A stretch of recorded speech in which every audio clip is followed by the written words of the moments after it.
time, Austin was the smallest city in the world, and I wanted to get as far away from it as I possibly could.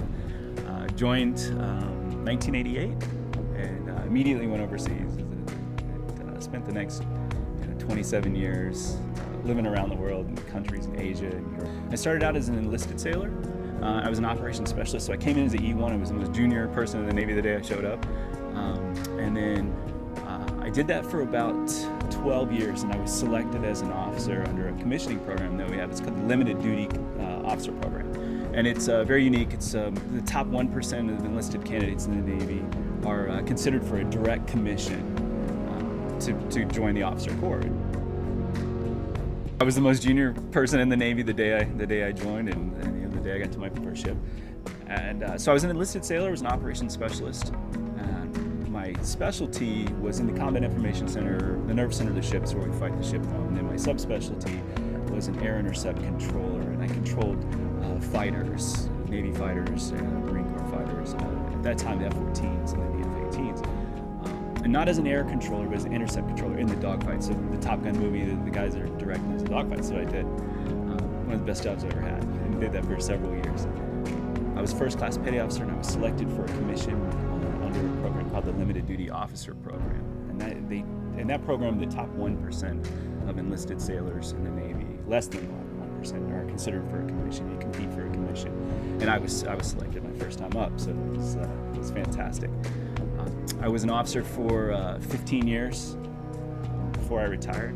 At 27 years, I had the privilege of leading men and women all in different organizations all around the world. So, with my prior enlisted perspective, I had a different aspect on commanding sailors and leading sailors. So it was a great privilege.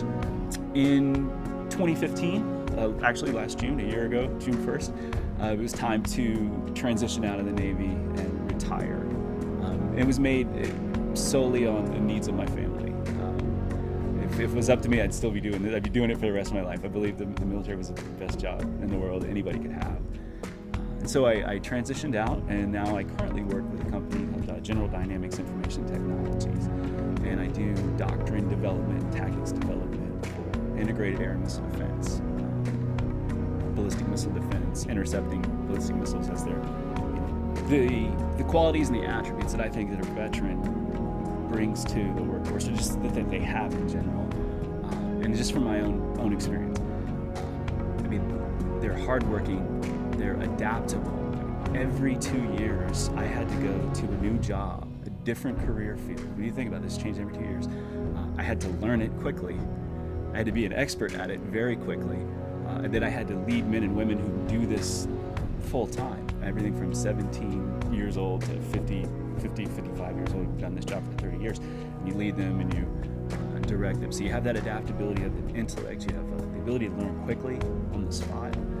Communicators, we have to be able to communicate not only with our own sailors and our own organizations and then joint organizations where each military branch speaks its own language, we have to be able to speak, but then with the civilians that we interact with, the communities that we interact with, the international communities, and our partners that we interact with, and our joint forces. So you have that adaptability, you have that communication aspect, you have that leadership, you have that sense of selfless service, that service to others, honesty, integrity, drug-free workplaces.